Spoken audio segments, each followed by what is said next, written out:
think the U.S. Supreme Court is going to reverse that. But here's the larger thing of what the left and the media and the Democrats are doing.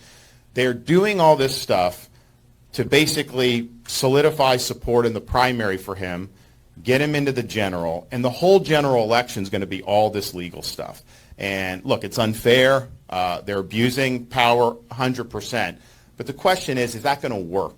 And I think they have a playbook that unfortunately will work, and it'll give Biden or the Democrat or whoever the ability to skate through this thing. That's their plan. That's what they want. What they don't want is to have somebody like me who will make the election not about all those other issues, but will make the election about the failures of Biden, the failures of the left, and how we're going to be able to turn the country. I think the U.S. Supreme... I definitely see that the Democrats are going to actually have logical, sound debates over the economy. They're going to have level-headed discussions about foreign policy. They're not just going to call him a racist. They're not just going to say, oh, DeSantis is against LGBT people, he's a fascist, blah, blah, blah. I mean, given what we know about how politics in America works, how many times did you actually hear someone like AOC or someone like Nancy Pelosi just have a normal, level-headed conversation about the issues? Like, how many times did they actually engage in the things that the average citizen cares about, like inflation, the state of the economy? They never do that. No, it's just like flinging insults at one another, and to believe that, oh, well, if I would be the nominee, they would have a level-headed conversation. Man, I think he's up to something. I genuinely think he's up to something. You know, if it wasn't for Trump, all the Democrats, they would sit down with DeSantis at a table, and they would have like normal, level-headed conversations about the economy, about inflation, about international policy, about the energy sector and the logistics and China, right? Like they would talk and have like very argument-based conversations.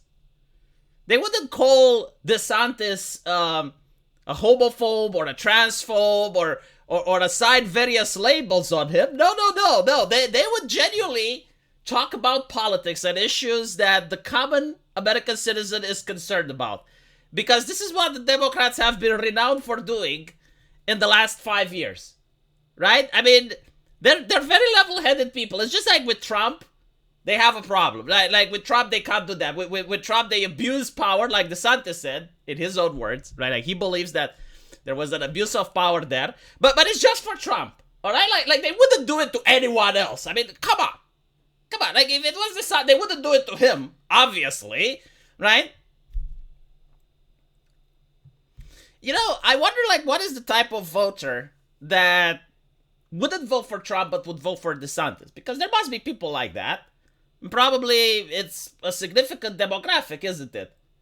And whoever gets to become the Republican nominee will have to persuade these individuals to vote for him.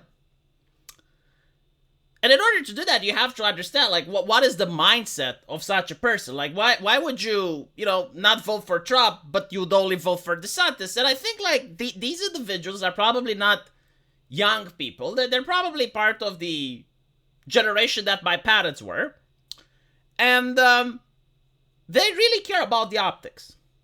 Like, unironically, I genuinely think this is the case. They're very concerned about the presentation.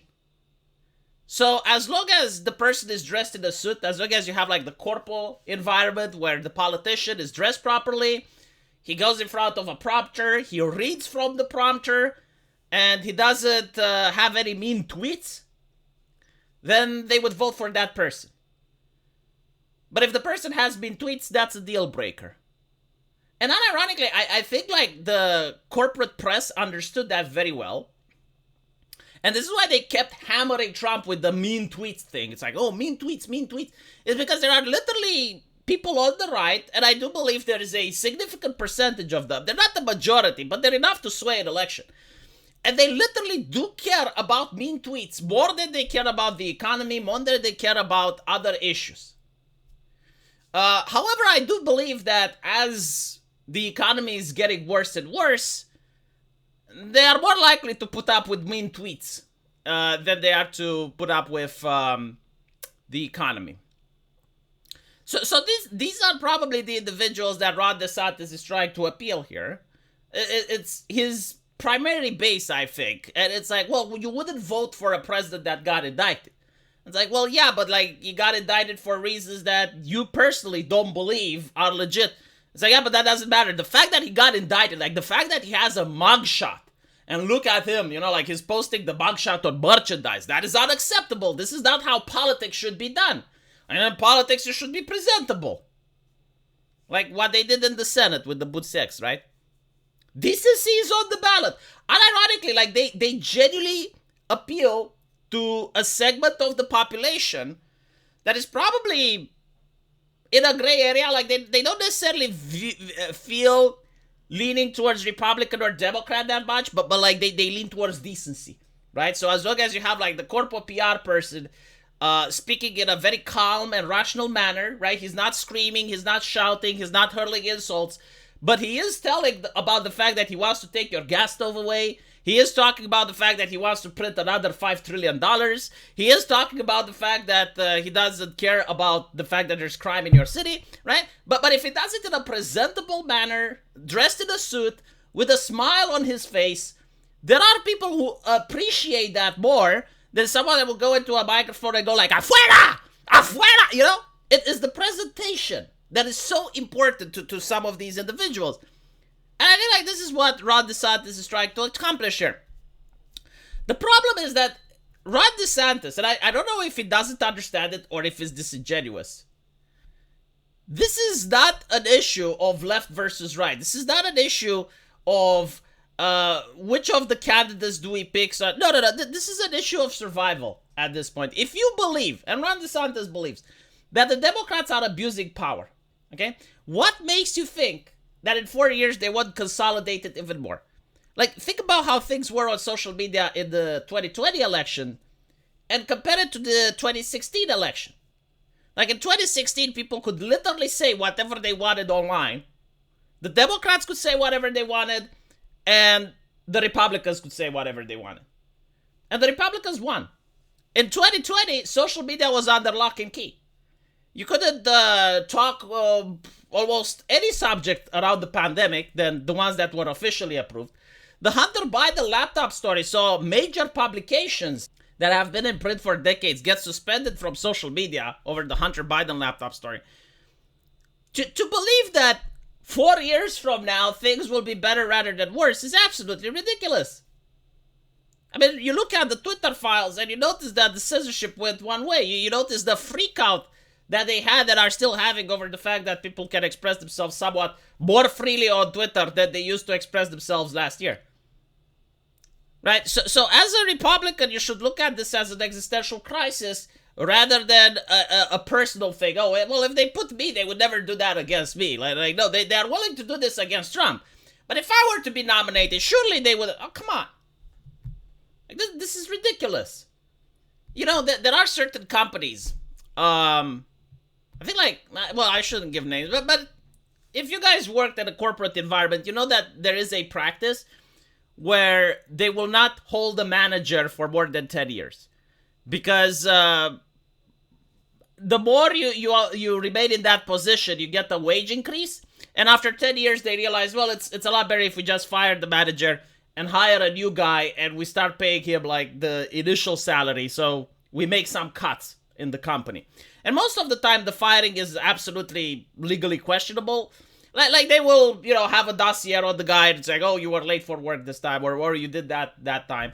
They come up with bullshit reasons, right? It's an abuse of power, basically, just to get rid of him because he's being paid too much. Now, if you work at a company like that, when you see Bob getting fired, you shouldn't be happy. Even though, without Bob, you have a much better chance at a promotion. Because the system itself is fucked up. Like if you get the job, in 10 years you're out, and it depends. Like, some people may like that. But you should realize that the system is abusive. Like, instead of like doing this behind the scenes, just be out front about it. Just tell people. And it's the same here.